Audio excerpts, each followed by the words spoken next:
Hey y'all, it's Bren, and I know that my lighting is really bad, but you don't have to actually watch me and look at my face. You can actually just listen to this. I should probably just have a podcast. I would film a lot more if you were only listening to me, because then I wouldn't have to have my makeup on. I could like lie in bed and talk to y'all. But right now it's nighttime and I don't care about lighting. I just need to talk, so I'm gonna talk. Um, but yeah, I wish I could have low lighting but have it still be crisp, but that doesn't seem to be how this MacBook wants to work. And this is a low cost operation here. I don't have the resources to put into a fancy webcam or anything. But again, if you can hear me, that's all you really need, unless you want to look at my super cute nails. Um, so I saw someone on Instagram do this like half and half with the middle one split thing, so I copied it. I think it's kind of cool. But anyway, it's 10:30 at night and I can't sleep. I can't seem to wind down, and I'll tell you why at the end of the video, because there is a reason I think that tonight my brain is going a mile a minute. But I'm gonna go in order. I actually filmed a vlog on Saturday while I was driving to Milwaukee. So I drove to Milwaukee Saturday to grab some beer. It was basically it was a beautiful sunny day, and I was like, I should go somewhere. But the girl that I have that I'm friends with from Bumble, she lives like 90 minutes away, but she was busy. But I had been kind of thinking about maybe I'd go out there. And then when she was busy, I was like, I kind of had it in my head I wanted to go somewhere. And there's this brewery outside of Milwaukee. It's only an hour from where I live. It's in Muskego, Wisconsin, and it's Eagle Park. And I used to go there all the time with Pete. I think I took Ian there at least once or twice too. And they just have like weird beer. And I saw like last week that they had a boysenberry jam and peanut butter beer, which sounds so gross to some of you, but like I see that, I'm like, I have to try that. That's so weird. So I just decided, I was like, you know what? I'm just gonna go, because that's kind of what I'm trying to do now. I was like, I'm single, and if I want to do something, I should just do it on my own. For some reason, I don't want to sit at a bar by myself locally, but if I'm out of town, it feels okay. I don't really know why, but there was a couple purposes for the trip. I also needed this like toner from Target, like for your face, and they don't carry it at the Targets around me anymore. So I looked and I was like, oh, they have it at this Target 4 minutes from the brewery, so I can just get that too. And also I thought I can blog on the way. I've car blogged before. I used to blog in my car on my way home from work, and like there was some background noise from the interstate, but it wasn't bad. So I tried to do it again, and I actually filmed 45 minutes of content for y'all. And a lot of it was good. Like I got a lot of stuff out. I was pretty happy with it. And then I went to watch it. It was loud. Y'all would have been annoyed. You would have been more annoyed with the interstate noise than you are annoyed with this kind of blurry, pixelated, low light video. But also the phone was like down low, so the angle was horrible. And I was like, this is 45 minutes of me having to edit while staring at my double chin, and my arm was like looking super fat, just like right in the camera. It was so, I looked so bad. I was like, I can't post this. It's loud and I look terrible. And probably I don't need to spend 45 minutes talking about everything that I talked about in that video. We can probably do it quicker tonight. So scrap that. We're going to start over.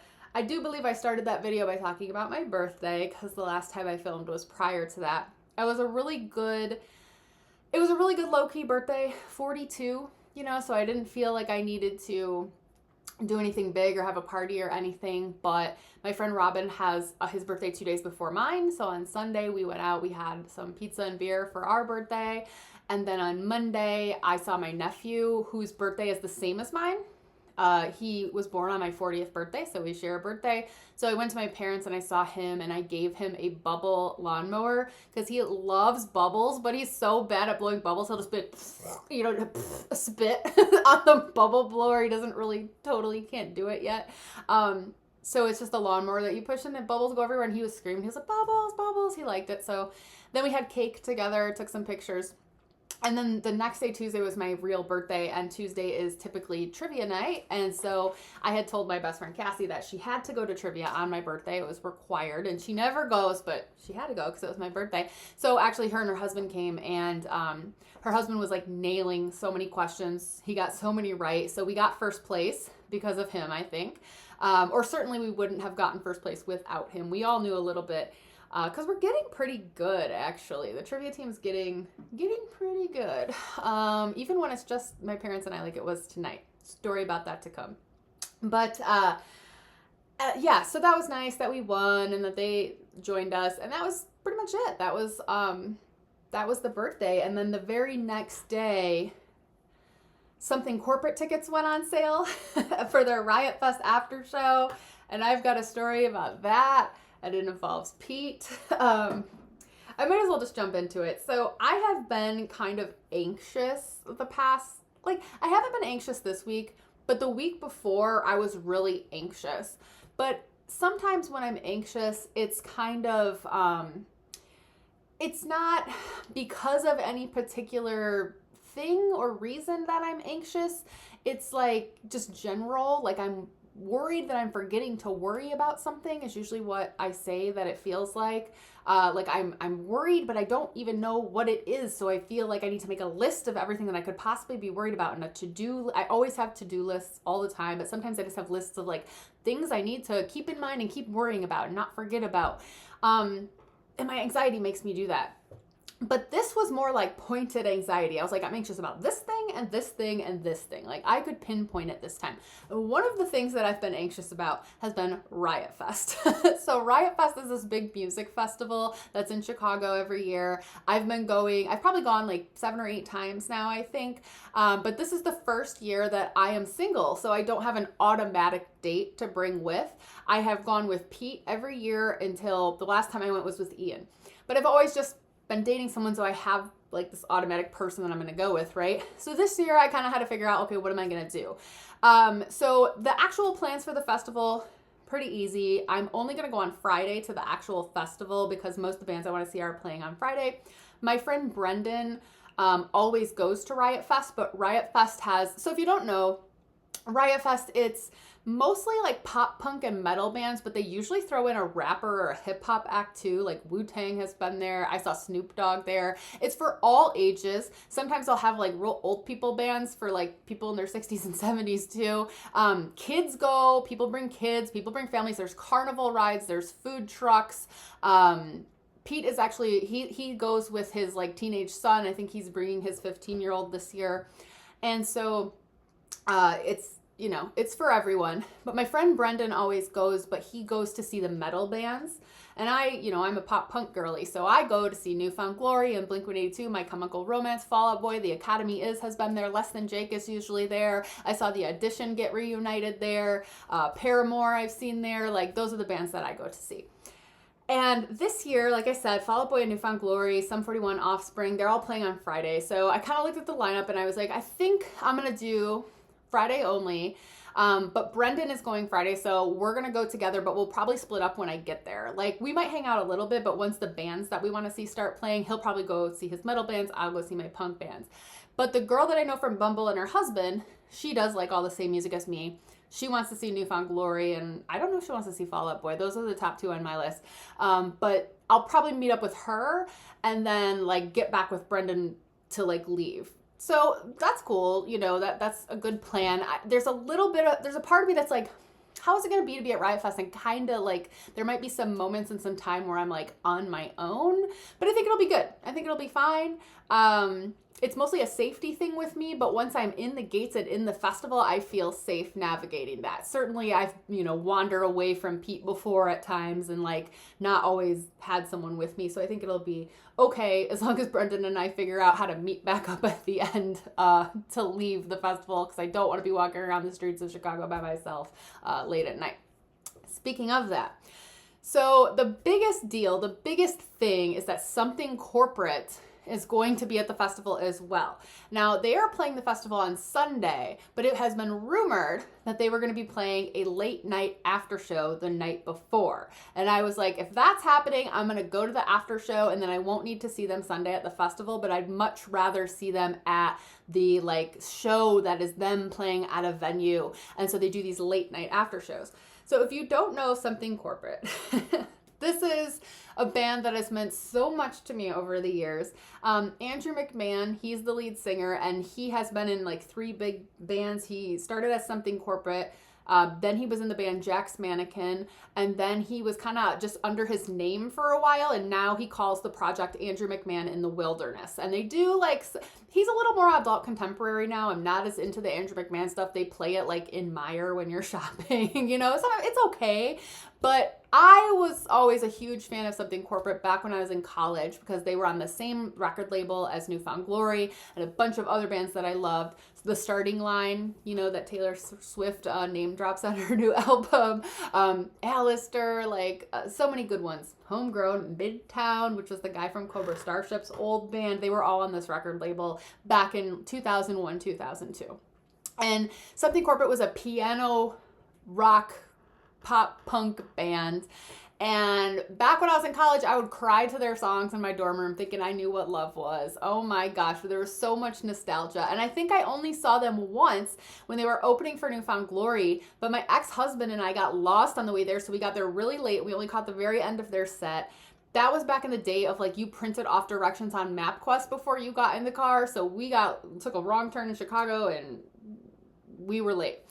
So I was a big Soko fan. I never got as much into Jack's Mannequin until in 2013 I dated this guy named Zach, and he was really into Jack's Mannequin, and he loved everything Andrew McMahon had ever done, and we went to see Andrew McMahon together.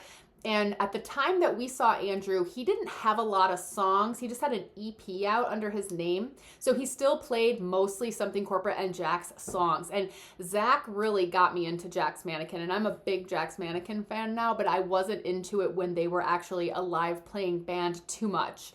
I was aware of them because it was Andrew from Something Corporate, but I didn't listen to them much until like later in 2013. But then I dated Zach for a while, and then I dated this guy named Dan who also liked Andrew McMahon, and we went to go see him. Jack liked Something Corporate and had liked Andrew McMahon. I saw Andrew live like a whole bunch during that couple of years. And then I met Pete, and Pete also had loved Andrew McMahon and everything that he'd ever done in Something Corporate and Jack's Mannequin and Andrew McMahon. And Andrew actually had dropped his first full-length album under the name Andrew McMahon the week that Pete and I went on our first date, and we listened to the album together in my car outside the bar on our first date, and one of the songs of that album became our song. And I remember we listened to it also when we were like lying on the floor in his basement on our second date. Like, Andrew was kind of our band, and we saw Andrew together a bunch of times, but it was always, we even took his son to see Andrew once. It was always under the name Andrew McMahon. We must have seen him 20, 25 times. We did VIP. We went to he does these special 11/11 benefit shows on November 11th. I think we went to 2 of those. So many times in all kinds of cities, we saw Andrew. And then I saw like last year that at this point you think Something Corporate, the original band, never ever gonna get back together. The most you can hope for is that Andrew will play 1 or 2 of their songs if you go see him as Andrew. But the more music he put out under Andrew McMahon in the Wilderness, the less he played from Something Corporate and Jack's Mannequin. He played a couple of their songs, that's it. Well, I saw that there's this other big music festival in Vegas every year called the When We Were Young, something like that. And I saw on their lineup for last year Something Corporate as the band Something Corporate. And I was like, what? They're actually going to reunite as Something Corporate. I never thought this would happen. This band hadn't been a band since like 2003 probably. Just blew my mind. Sure enough, they got back together for that Vegas festival, and they played a late night after show at the Vegas festival, and they decided to stream it. So I bought live stream tickets to watch the live stream. And that happened in October last year, the night that my dad was in the hospital and we had just found out he had cancer. We actually didn't know it was cancer yet, but he had gotten through the surgery. The surgeon had told us it looked like cancer. It was probably cancer. And I was sitting in the hospital room with my dad post-surgery and my mom. And it was late because it was, he didn't even go into surgery till like 9 p.m. that night. It must have been like 11, maybe midnight, because the show was a late night after show, and it was in Vegas on Mountain Time, or I don't even, is Vegas Mountain or Pacific? I don't know. Hours different from us. And I was just like, I remember my mom saying like, you can go home. And I was like, you know what? I'm just going to stream this concert. I had my laptop, my headphones, and I sat in the hospital room and I streamed the concert, and it was crazy. It was very emotional because it was an emotional day for me, finding out all this stuff about my dad, but then also like, here's this band playing all these old songs that I used to listen to in college that meant so much to me then. And it was just like so nostalgic, and it was just weird. And of course, during that live stream, they announced that they would be doing like more, but you didn't know what it was yet. Well, of course, they announced a tour. And so this year, the tour has been announced. There was an empty date for Riot Fest that you knew was going to be the Riot Fest date because there was no other Chicago date. And it was like right between like, you know, Indianapolis and Minnesota or something, like right in there where you're like, okay, that's got to be the Chicago. It's got to be Riot Fest. But when I heard about the late night after show, I was like, that's an even better experience to see them. I did not think originally that the girl I know from Bumble was going to go to it. So I was like, gosh, am I going to go alone? Like, I can't miss this. I can't miss this. But I have no one to go with. I don't really know anyone who likes them, you know? Like, and it is at a venue that I'm comfortable with, that I've been to many times in Chicago. I'm like, I guess I could probably find street parking. I think I could go alone. I've never been to a show alone before. I only very recently went to the movies alone by myself, and that was cool. But like, you know, I don't know. But the last couple times that I've been out with Pete, I mentioned it to him. I'm like, you know, it's rumored there's going to be an after show. And to my surprise, because I wasn't saying it to him because I was like suggesting that he go or anything, to my surprise, it was like, oh my God, like, that's crazy. I want to, that sounds good. Like, I should go, but I need to figure out what my plans are going to be. He needed to figure out what day his son wanted to go to the actual festival and if he would have him with him and blah, blah. But I was like, well, this is like probably a once in a lifetime opportunity to see something corporate back together. All these guys have like real jobs and families and projects now. I doubt they're like back together. This is really just a temporary reunion tour. And it's going to be amazing. You know, I'm like, you know, it's going to be like crazy amazing. So because he was basically saying he wanted to go, I was like, well, just if you want me to get you a ticket when they go on sale, let me know. And he was like, okay, I got to figure out, you know, he's like, I don't think, you know, he's like, I know Emily, like, she doesn't like concerts. And if she wants to go, we're just going to end up standing in the back.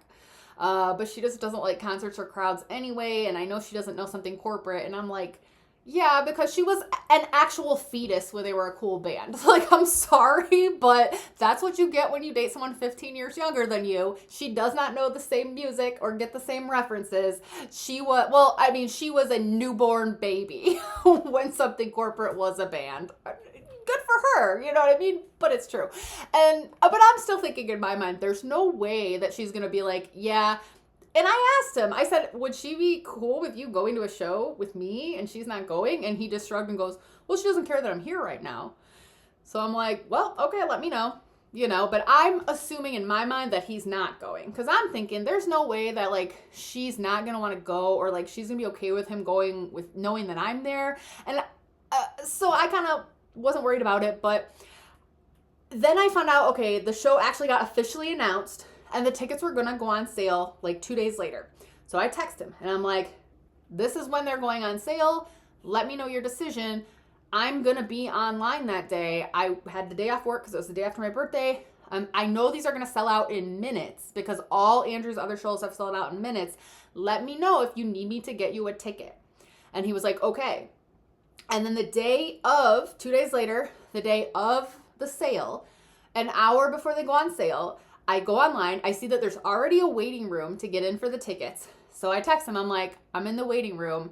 What did you decide? Nothing. 20 minutes before the tickets go on sale, I said, do you need me to get you a ticket? 2 minutes before the tickets went on sale. I texted him again. I said, okay, you're on your own, bro. And in my head right there, I thought to myself, I could just get an extra ticket in case he decides to go. But I'm assuming that this man has not talked to Emily, or he did talk to Emily and she wants to go and he doesn't want to tell me, or he's not going because his kid wants to go to the festival. I'm just thinking there's no way he's going. If he was going, he would have told me to get him a ticket. So I forget about it. I'm just going to do me. I get online, and I'm telling you, these tickets, I was on my personal laptop, my work laptop, and my phone. And at 11, they went on sale at 11. At 11:01, I couldn't get through. I was told there were no more tickets. But I kept hitting refresh. I kept hitting like, no, how could that be possible? How could that be possible? And so my friend from Bumble and her husband did decide to go. And so she's texting me. She's like, are they already sold out? How is that possible? And then all of a sudden I got through. I was like, I got through. But I had only been hitting the button for one ticket. So I was like, I can't go back now, but I bought my one ticket. Then she's like, oh no, okay, we're trying, we can't get through. My work laptop came through, and I was like, okay, I got through again. Do you want me to get you two? Because they couldn't get through. So she's like, yes. So I got them 2 tickets. So I, in my possession, have 3 tickets, and believe me, they were fully sold out very soon because there were people all over the internet complaining, oh my God, they couldn't get through, they couldn't get a ticket, blah, blah, blah. I ended up getting through twice, and I then possessed 3 tickets, and I was like, cool, because originally I thought I was really going to go on my own. At least now I would know her and her husband, and I don't know how they are at concerts and if they want to stand in the front. And the other thing is, this is the greatest part. Alistair, another Drive-Thru Records band I love, is opening for them. So, and I really want to see Alistair. She doesn't know Alistair at all, I guess, but I'm like, this is 2 old school bands that I want to see so bad. And I'm just at this point, I'm like, screw Pete, I guess, I don't know what his deal is. I actually thought to myself, I bet he's going to text me and be like, oh, sorry, I was in a work meeting. I've told you before, I know this man. And an hour later, my phone went off in my pocket, and I thought to myself, there's Pete telling me he was in a work meeting. And sure enough, I get out my phone, and it's, oh, sorry, I was in a work meeting. And I'm just like, I knew it, called it, could have told you. But he surprised me. Because I thought it was going to be, sorry, I was in a work meeting. Yeah, I can't go. But instead, it was, sorry, I was in a work meeting. Dang, I missed it. Yeah, actually, I forgot to tell you. I talked to Emily a couple days ago. She couldn't decide if she wanted to go or not, but she told me today she doesn't want to go. And then I forgot to tell you to get just me a ticket. And I'm like, what? Like, I should have got him a ticket. So anyway, he did go on StubHub and buy a ticket. But the reason I have anxiety is, so Andrew turns off ticket transfer for all his shows. Some of the Andrew shows that we've been to before, when we have bought tickets, we have had to put in our names, the exact names legal names of the people who are going when we buy the tickets, and then we've had to show our ID when we get to the door to prove that that's us. Like, Andrew goes to extreme lengths to prevent scalping.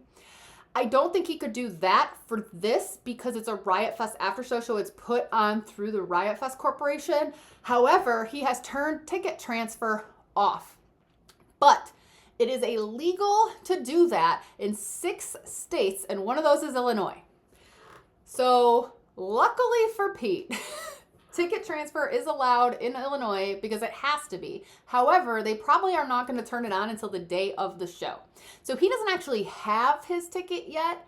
And at first I was really worried that he wasn't going to be able to get his ticket. And I don't know if he's riding with me or if we're just like I told him well, hopefully you can walk me to my car when it's over because it's going to be like 2 a.m. when the show gets over in, again, like downtown Chicago. I would like someone to walk me to my car. But we don't need to go together. It's really, at this point, it's I'll do whatever. I don't know what you and your girlfriend are comfortable with. I am your ex, but I know I'm not romantically interested in you anymore. If you want to ride with me, that's cool. But if you don't, I'd also fine. I don't know what the situation is going to be, but if he does ride with me, I'm going to tell him, if your ticket doesn't actually work, it's not a legit ticket, you're going to have to wait outside for me, because I'm going in. But I really hope they turn the ticket transfer on, because I don't want to have to go in with this girl from Bumble and her husband, because they're coming from the festival that day. They don't care about Alistair, the opener, so they might not be getting there as soon as me, but I'm not missing Alistair. So if I can't transfer the tickets to them, I'm going to have to tell them, you're going to have to get there early enough. because I want a good spot and I want to see Alistair, and that's just how it'll have to be since I had to get their tickets for them. But in my possession now, I have 3 legit tickets that I cannot transfer to her and her husband. And Pete maybe has a ticket from StubHub. But I, for a while there, before I read about the law, and it's funny now because if you go on StubHub and you go to any of his other concerts and try to buy tickets, you get a pop-up saying you have to enter the venue with the ticket holder, but you don't get that for the Chicago show, I think because of the law. But I would just like them to turn on the transfer so that I can stop worrying about it. But before I read all of that and got into a rabbit hole about this law and ticket transfer at his shows and stuff one night, I was why I should have just bought the extra ticket. Well, I really didn't think he was going to go though. And then I was stressing out about it and just kind of stressing out about the Riot Fest plans in general and stressing out about going alone, even though I'm not going to be alone. And it's going to be a good time and I'm trying to just get excited for it. But I was just feeling very anxious last week and I was channeling my anxiety into the Riot Fest plans, I guess. The second thing that I was really anxious about last week has been my health journey, let's call it. I don't know. Y'all know I'm on semaglutide. I have lost 30 pounds now. I just went to the endocrinologist last week. I'm down 30. And to the person who on my last video commented, you don't look any thinner, maybe you only lost muscle. I have lost 4 inches off my waist every week. I weigh myself and I measure around my waist with a tape measure, and I'm an apple-shaped person, which is horrible and the worst, most unattractive shape to be. Also the worst shape for finding pants that fit you. But because of that, I just measure right around the waist, and I have lost 4 inches from the waist. So I don't think that's all muscle. That would be very weird if it was. But my doctor was happy with my progress, even though I feel like it's slow compared to some people who are on it. She's like, that's a good thing, you'll have less loose skin, you'll keep it off longer. There's a perfect rate. Everything's good. The problem is though that semaglutide lowers your blood pressure. Well, my blood pressure was already low, so now it's too low. But I have palpitations, so I have to be on a beta blocker. Beta blockers lower your blood pressure. So I'm in a constant I need to take more beta blocker because the semaglutide has my pulse and my palpitations worse. But then the beta blocker that I take to help that makes my blood pressure go too low. And at night when I'm lying down, sometimes my blood pressure is now doing an 85/55 or something. And I have caught it in the morning as low as my bottom number being in the 40s. I think my bottom number was 46 one time when I first woke up. And when I told her that, she was that is low. She's like, I don't want you taking any more beta blocker than you already are, and try not to take it if you don't have to, but I have to take it in the morning at least, or I feel awful. My heart does weird, crazy stuff all day.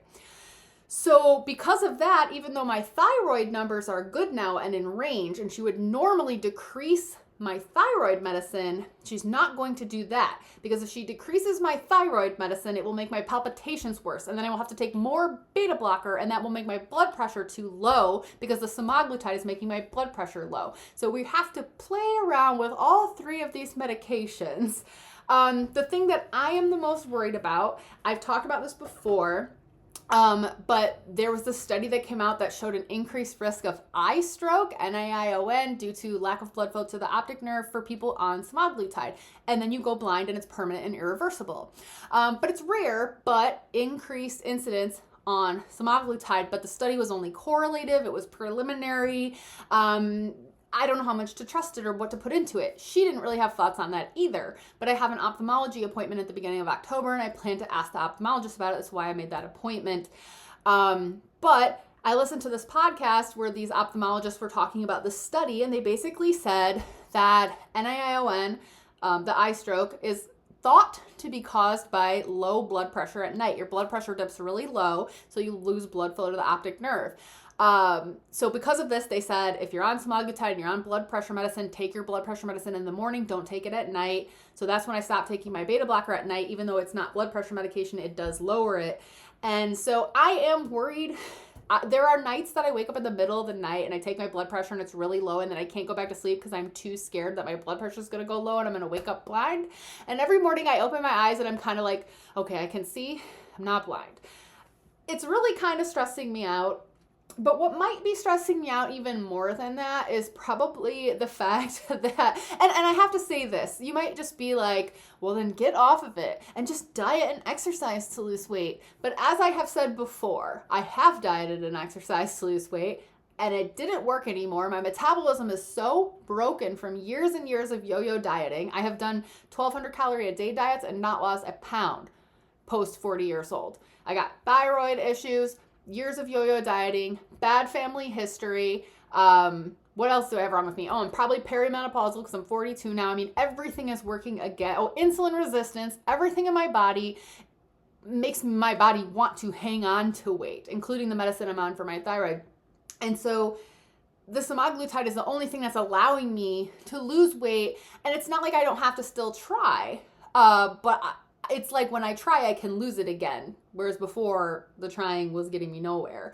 So I do want to stay on it. I feel a lot better. Today, I schlepped a 30-pound thing of cat litter up the stairs, and I realized that's how much weight I've lost. That's how much weight I've lost. So I have a lot of reasons why I want to stay on it, and also this chance of eye stroke is very little, but with my anxiety, I spiral little things into big things. The other thing that goes with this that I'm very anxious about is that to keep my coverage for this medication, I have to sign my soul away to the devil. And by that, I mean I have to give my insurance company all of my information. I have to sign up for their lifestyle management program. And what that means is I have to Zoom with a nutritionist every month. I had my first meeting with her. It was fine. She didn't seem like she loved her job or anything, but like we were both just there to get this done. But I have to, as part of that program, not only do they send you a scale that connects to the internet that you have to weigh yourself on, but also you have to give them all your blood test results. And what it does is it connects to your MyChart, which is like where, if you guys have MyChart, like your doctor puts all your notes and blood work and everything. I had to like sync it with MyChart. And as I was doing it, I was like, I don't know if I want to do this. But then I'm like, nothing in life is free. So if I want this $1,300 a month medication for $25 a month, this is my payment. I must let them big brother me. I must give them all my data. And then I see as all of my blood test results and all of my lab work, and who knows what else they have now. They could have doctor's notes. They could have access to things that I can't even see in MyChart. I don't know what they got. I just know all my lab work from 2016 forward is now in an app that my insurance company runs. And I don't like that at all. But I'm lucky to have coverage. Most people don't. A lot of people cannot get coverage for these drugs. It's what I have to do to keep it. So I have signed my soul away to the devil. That's basically how it feels. Like, it feels very creepy, but also it feels like the alternative is not being on these medicines or going like the compound route and getting like possibly fake versions of these medicines, blah, blah, blah. So I did it, but I don't like it. So that was making me very anxious. And I kept trying to tell myself when I had all this anxiety, like, you've done everything you can do. There's nothing you can do now. They have it. They have the data. The ticket thing will happen as it happens. There's nothing else you can do. And this third thing that was making me very anxious is my freaking HOA. Big surprise, right? You guys know I hate living in an HOA. I've had problems with them before. There's this big like dog people versus not dog people thing here. Well, I can never go to the meetings. And nobody apparently ever does. But they send out the minutes after these, like, I think they're quarterly meetings or whatever that are just happening on Zoom. And it's usually just the 3 people on the board. There's supposed to be 5, but I've had both my neighbors have tried to be in it and, like, said it was terrible and horrible, so they quit. But there's only 3 people left in it, so they send out the minutes. So I read the minutes, and buried deep in there, they say that they're considering banning renting. And I freaked out because I was like, I only bought this place knowing that I would be able to rent it one day. I don't know that I want to rent it. I really don't want to be a landlord, but I have a 3% interest rate. I got this place for a great deal. I have a lot of equity in it at this point. I would be really stupid to sell it. I would be really dumb to sell it. But I also don't want to live here forever. So I was banking on the fact that I could rent it one day at some point. And I bought it like knowing that that was a possibility. When I bought it, I was with Pete and I kind of thought Pete and I might move in together and I might want to rent this place. And then what happened?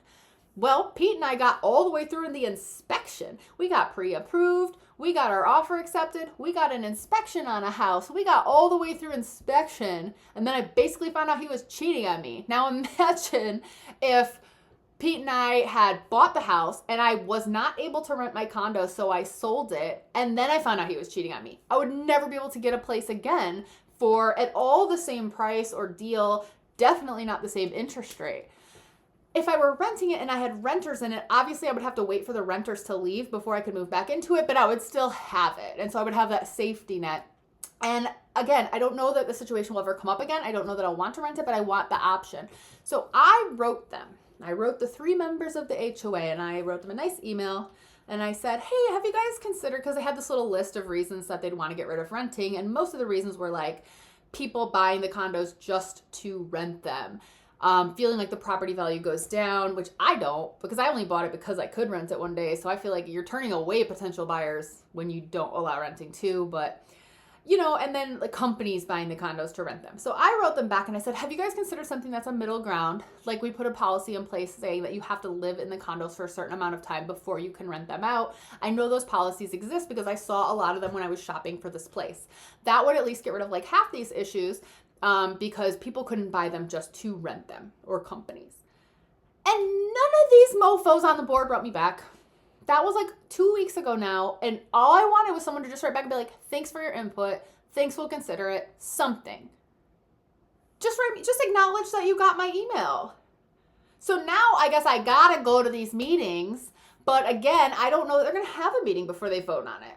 I feel like this is an issue that needs to be discussed with everyone before we're voting on it, and they're just not gonna. They're gonna like they're gonna try to like, why are they changing things? It just bothers me so much because I feel like they're just on a power trip, because otherwise, like, why are you messing with things? Why are you changing things? Mow the lawn, shovel the snow, and that's it. That's it. Why are you trying to change things when everything's fine? I don't know anybody. I talked to my neighbor about it. She's kind of indifferent. She's like, I don't know. I don't think I really care either way. I can see the pros and cons. But I'm like, I just want to know, like, are there problems? Do we have renters right now causing problems? There's only 20 units in this HOA. Which ones have renters right now that are giving problems? Because everything seems fine to me, but like, let me know. So it says right there, they're grandfather in existing rental units. Well, you need to grandfather in everybody who already owns one, whether they're renting it yet or not. I don't like this at all. But I really don't like that none of them wrote me back. But again, I just have to be like, I can't do anything. I've done what I could do. I emailed them, and I can pay attention for a follow-up, and I can go to a meeting. All that I could do beyond that would be to like go hardcore and start knocking doors and talking to all my neighbors and trying to like recruit people for my side and stuff. And I'm not going to Karen hard like that. I cannot. And so I'm just going to have to accept it. If they ban renting, I'm just going to have to be like, well, that's it. It's not like I know that I'm going to want to rent it one day. I just wanted to keep my options open. But I can't let this stuff just like eat away at me so much. Because last week I was between Riot Fest and giving my insurance company all my health information and the freaking HOA minutes email. I was like, like just so anxious. Just like, it was bad. And then I felt like the next week, it must have just been my brain, because I didn't do anything to cause this. I think my brain just couldn't take the anxiety anymore. So it really just went into like F it mode. And I got really cynical. And I was just really cynical this past week, where I was just like hating on everything. Okay, I had to stop and blow my nose. Allergies. It's 11:07 now. We're going to keep going. I have just a little bit more to cover. So before I sat down to do this, I very quickly just kind of very fast forward scrubbed through the videos that I filmed in the car just to be like, what did I talk about? I don't want to forget. And then I kind of just wrote like a really haphazard list. And at this point in the video, I got done talking about all this boring stuff. By the way, tonight my friend Cassie, my best friend that I've known since kindergarten, told me that she sat down to watch my last vlog and fell asleep. So if you're still here right now, drop a comment. No, I'm kidding. I'm like, oh, thanks. I guess I'm boring. If this is putting you to sleep, I'm happy to help. Happy to help.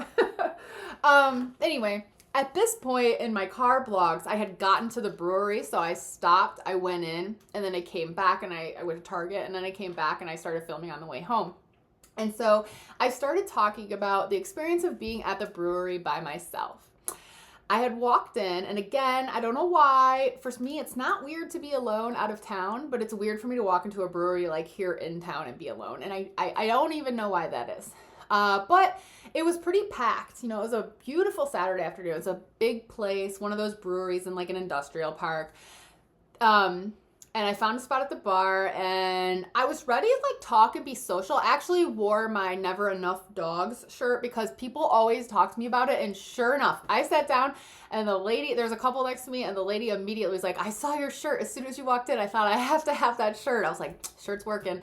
But I just talked to them a tiny bit, and then there were some bikers on the other side of me that said hi, and then they left, and that was pretty much it. But I had a little flight. Their flights are just, you get 3 little 6-ounce, I think, beers. And then I got 1 additional 6-ounce. So I had 4, but I didn't finish one. And honestly, I sat down, I took like 1 sip of each, and I was like, oh God, the semaglutide was hitting hard that week. And I didn't know if I could finish them, but I did have most of them, and I had a side salad that I didn't finish. But as I was sitting there, a wedding came in, because all of a sudden everyone in the place starts clapping and hooting and hollering, and I'm like, what is going on? And then I see like a bride, and that was fun. I got to see how they had like a little back room that had like access to the bar on the other side. I was like, that would be kind of a cool place to have a wedding reception, actually. But yeah, I mostly just sat there by myself on my phone or looking at the menu, and I was just drinking my beers. I mean, I was texting Pete and being like, because he wanted to know. Before I went, I told him I was going, and he acted like he wanted to go and was like, I was like, you want to go? And he was like, no, I can't today, but like, let me know what they have. And I was like, well, look at the menu and tell me if you want anything. And he was like, I'm interested in this one, let me know how they are. So I told him, I'm like, this one tastes like this, like, what do you want? So I got his order to go, and I just drank my beers, and then I went to Target. But I think I am getting to the point where I know that I'm going to want to date again, but I don't want to yet. But I know that my brain is gearing up for it, and that I'm gonna get there. Remember how I told you last blog or blog before that I'd had a little bit of a crush on somebody, and it really turned out to be nothing, but I think it was just my brain like trying to channel that energy somewhere.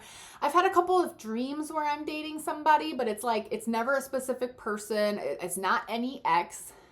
The other day at work, we were doing all this professional development stuff in person, and we had been like walking around all day, and it was this big day, lots going on. And then I was in the lunchroom, and for a minute in the lunchroom, I was the only person in there for just a minute.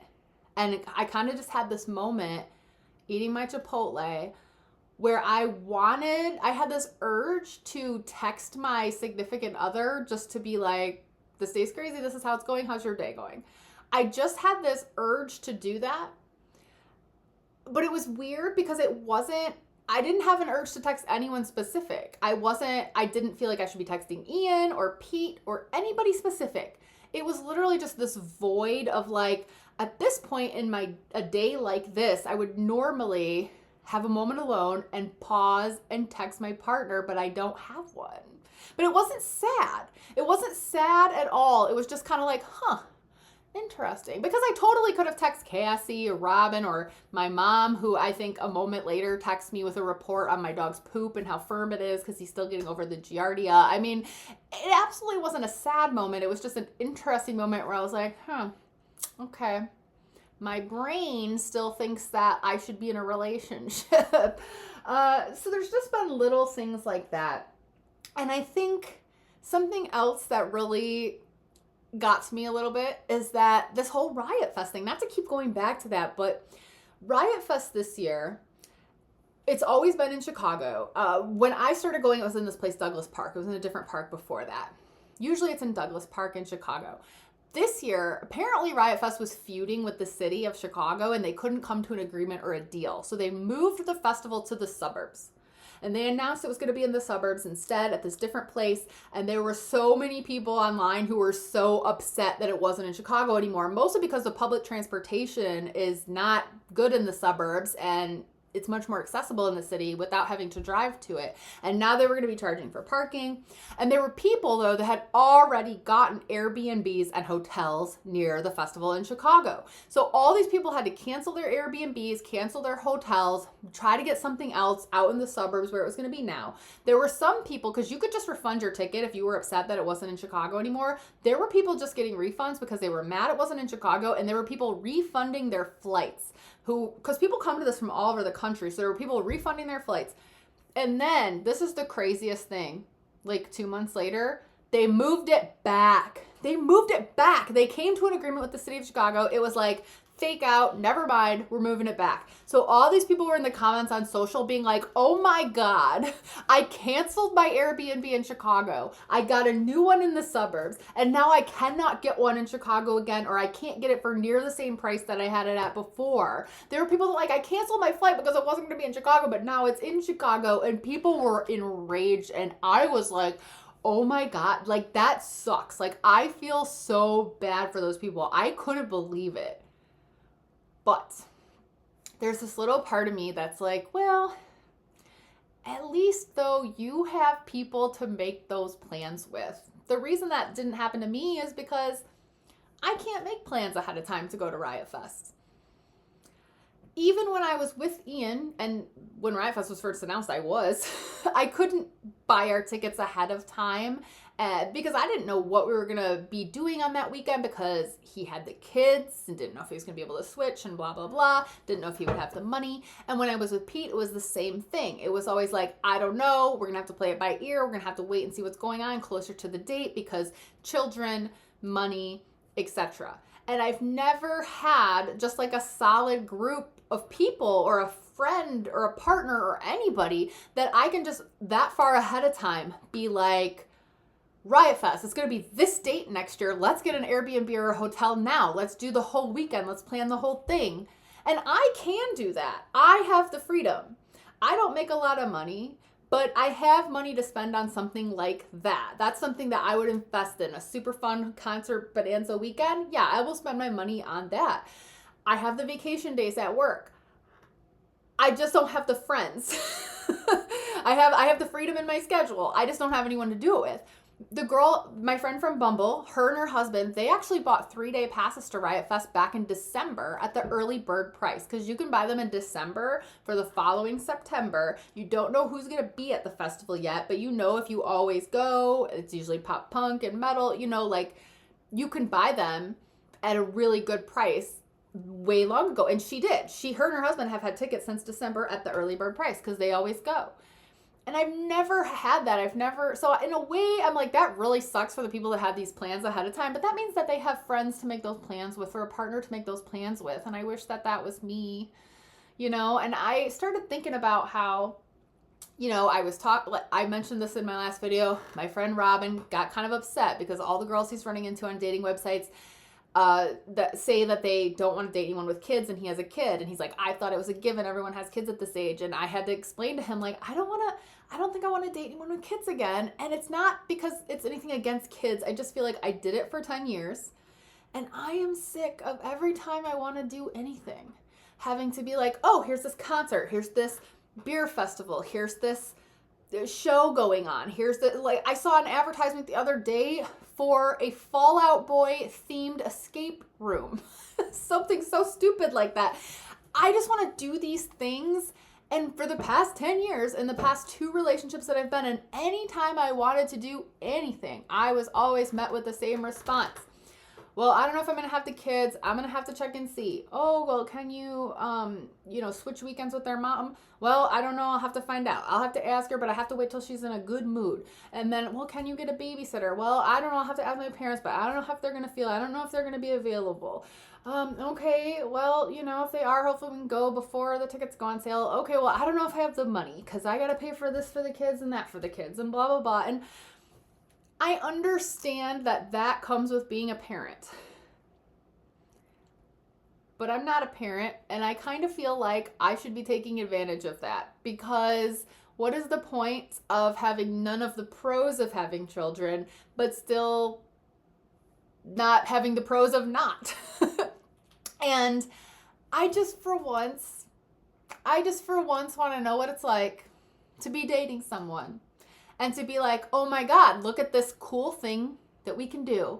And have them be like, oh my God, that sounds so fun. We should totally do that. Let's get a hotel. Let's go out of town. Oh my God, let's make a weekend of it.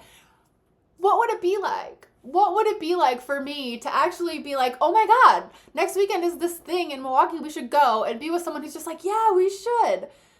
That would be so nice. I just want that. It doesn't mean that the person that I date can't have kids. I'm kind of hoping, I guess, to date someone with older kids who are more self-sufficient, that maybe don't need a babysitter. I don't know. If I meet the right guy and he has kids, I'm not going to turn it down. But man, I'm sick of getting Debbie Downered anytime I want to do anything. I feel like with Pete, it was just impossible to make any plans. When we did go out, we had a blast. I think about our trip to Minneapolis and how much fun we had. That was an amazing trip. We had so much fun. I loved hanging out with him, but it was impossible. His schedule was impossible. He didn't have time for a relationship. His kid's mother was in and out of the picture, totally flaky, unreliable. His parents were very old and raised his nephew, so they couldn't watch the kids a lot, and he didn't have time for me. It was hard to make things happen. And then with Ian, he was just oppressed about everything. Anytime I wanted to do anything, I feel like he was kind of like, I don't know, just kind of mopey. And anytime we went out, even if we were on our way to do something fun, I felt like I had to like get him in a good mood, because he'd be kind of like depressed and mopey, and then he'd get a couple drinks in him, then he'd be in a good mood, but then he'd like very quickly have too many drinks. And so it was always just like a lot of work, I felt like, to kind of like go out with him. And I don't know, I just want to do fun stuff with people, because if it were me, like, I would be like, oh my God, like there's a New Found Glory starter show on Thursday night. I would get a hotel in Chicago for the whole weekend, go to the New Found Glory show Thursday night, all 3 days of the festival, something corporate after show. I would do the whole thing. It would be an amazing weekend. I would do it. It would be so fun, but I have no one to do it with. So, and I'm not going to do all that alone. It's dangerous for one, and also not fun. And I probably would be sad staying in a hotel by myself in Chicago and going to that many concerts by myself. So instead, it's just hitch a ride with Brendan on Friday. I've seen New Found Glory a million times. I don't need to go to their after show. But at least I'll catch something corporate. That's the most important thing. And maybe I'll be going with Pete, or he'll be there. And if not, I'll be with the girl from Bumble. And it's still going to be fun. But I just hope in my next relationship, like, I can be with someone who has the freedom and time and availability and funds. It's not that they don't have to be rich. I'm not rich. They could make exactly the same amount of money as I do. And as long as they have the ability to spend it on some concerts and stuff, we can do fun stuff. That's all I'm looking for. Someone in this kind of same-ish life situation as me who likes to do the same thing. So I don't know. But online dating is so bad. It's so awful. And that's why I'm waiting. I'm definitely not going to like hop on there right now. There's a few things I want to happen first. One, my job is super busy in October. So let's just get through that. Two, the election. I don't think I really want to be on an online dating website right now with the political climate the way that it is. And I don't know that it's going to get any better after the election, but we might as well just wait till that part's over. And three, I want to lose more weight, of course. I'm down 30 now. I told myself that I didn't want to date again until I was down 50 pounds, because that would bring me back to my pre-pandemic weight, which is the last time that I online dated. And I had a little bit of success in that I went out with men that I didn't think were repulsed by me, I guess. And so I was hoping to get back down to that weight. I don't think I can lose another 20 by November-ish, but I can lose another 10. And I don't want to wait much longer than that, because I feel like that November-December window is the perfect time for me to do some online dating, because my job is not busy in December. It's really easy in December, work from home. I'm off half the month. And it's cozy season, and a lot of people get on dating websites around the holidays, they say. That's when people want a partner. I like fall fashion. I like winter fashion. I'm already thinking like, about like a date outfit. Like I'll get some nice, cute new clothes that are cute, like some like dark flare jeans or something. Oops. Microphone. Are you still there? Okay, let's hope it's still working. Yeah, so like get a new outfit, all of that, and I might not be exactly at the weight I want to be by then, but I'd hate to let that season go by just because I'm trying to lose more weight and then put myself into like a hot summer dating scenario because I hate the heat and I don't want to date in the summer. So that brings me to the last thing on my list, which is kind of my mom, sort of. So it's something she told me at trivia tonight. My mom, she has only dated 3 men in her life, I'm pretty sure. I think she had like 2 high school boyfriends and then she met my dad. So she doesn't really understand like the nuances of a breakup and some of these nuances of relationships. For example, in the past, like let's say I was with Pete and then we were like on a break because we were off and on and off and on. And let's say we were not dating and I was like, Pete and I are just friends. And then maybe I would be telling my sister, for example, like, I can't believe Pete said this thing about Emily and he's lying to me about her. And my mom would just be like, I thought you guys were just friends. Like, to her, like, she doesn't understand that, like, but we are exes and we are off and on and blah, blah, blah. Like, to her, everything is black and white. It's very surface level. Men and women can totally be, if you say you're just friends, you're just friends. Like, she takes everything just at the surface. And again, does not understand the nuances of a breakup because she hasn't been through very many of them. And I don't even know if high school counts, to be honest with you. So tonight, I walk into trivia, I sit down, and one of the questions was about Joe Rogan, and I'm just like, bleh. And she goes, God, who would listen to that guy? And I go, well, Ian. And she goes, well, since you brought him up, did you see he's dating someone new? You probably saw that. And I go, no, I didn't, but thanks. And my dad's just like, ugh. And she's like, well, what? I don't think you care anymore. And I'm like, well, I don't care, but why are you telling me? I don't want to know. I don't want to think about it. She's like, well, you are Facebook friends with him still. So I thought that, you would know and you would have seen. And I'm like, well, I guess I'm not Facebook friends with him anymore. He probably unfriended me because he's dating someone new and you should unfriend him too. This is weird. Why are you still friends with him? And she's like, well, I just want to make sure you weren't going to get back together with him because you know what happened with you and Pete over and over and over. And I'm like, trust. This is very different. I haven't talked to Ian since May. There's no way you can unfriend him. And then she's like, do you want to see the picture? And I go, no, I don't want to see the picture. Would you? And she goes, yeah, I would, I think. Her name is, and then she says her name. And I go, oh, I know who that is. It's actually a woman who, she's older. She's probably like 50, which no shade to her. She looks amazing for 50. She looks better at 50 than I look at 42. She's very fit. She's very cute. But she has grown children who are in college. And so I find this to be strange because as I've told you guys many times before, Ian was 5 years younger than me, but I felt like he was 15 years younger than me, just in kind of his mentality and where he was in life. And I didn't want to ever call him like immature or like, because that's mean and I don't have any hard feelings. But just, he needed to get it together and whatever. So it's funny to me that he went the other way, but it's also not funny because this woman, she hung out at Brewery X a lot, so I knew who she was, only because he would always point her out to me and tell me how she used to be into him and would flirt with him and wanted to be with him before I dated him, but he would never date her because she was too old. So of course he's dating her now, but I don't see how that she will possibly put up with it for very long. Like, I mean, I don't know. Here's the thing. I do happen to good luck chuck men all of the time because I just keep helping them. It's like that therapist told me that one time. I'm like someone who fosters puppies. I bring them in, I fix them up, and I give them to someone else. And I just can't stop doing this. You know what I mean? My ex-husband, he was a mechanic when I met, or he worked at an auto body shop when I met him. He wasn't even a mechanic. He wasn't that good. He was just like accounts payable or something. And now he works in finance. He's blue eyes, 6'5", finance. He was 6'1", but still, he's that guy. And then Adam, I met him, he was delivering packages. Now he's a lawyer because I helped him get into law school. And oh my God, I mean, Ian, like, helped him get back into school, helped him get control of his health, helped him go to the doctor for the first time in 20 years, but helped him financially. This man still had a broken down car, so I had to drive us everywhere, and he was broke all of the time. He would ask me to lend him $20 to buy vapes and stuff, and I'm sure this 50-year-old with college kids is gonna love that, but maybe he's got it together now. I wish he would forward his damn mail so that I stopped getting his mail at my house. But whatever, you know, good for him, good for them.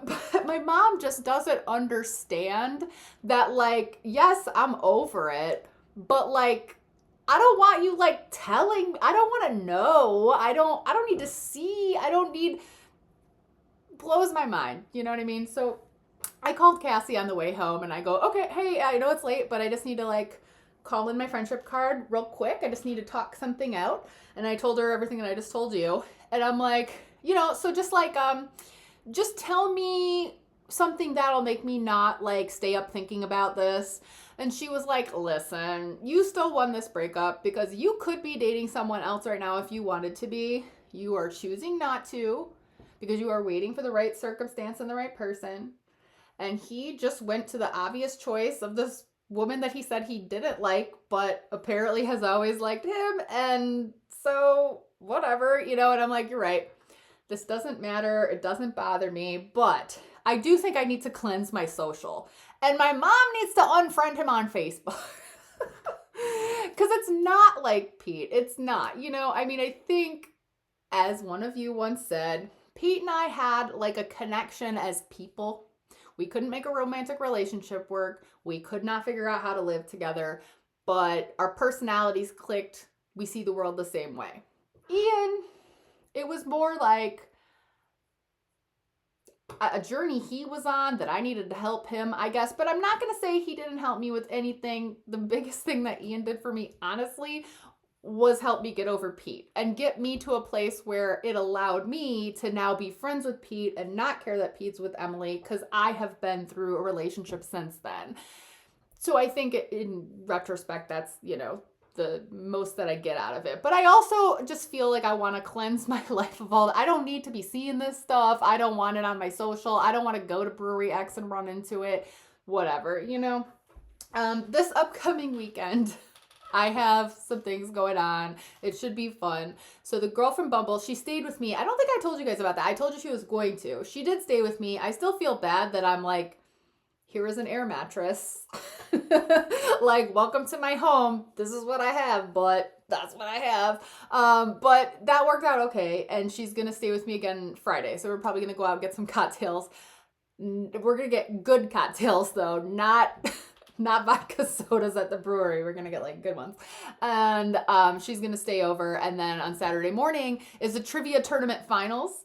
So they do a tournament every 16 weeks, but we actually have a few people coming. So my aunt and uncle are coming to join us and my friend Melissa and her dad. So we've got like a big team. I still think we're going to lose because it's like the tournament finals and it's really difficult. But we're going to try.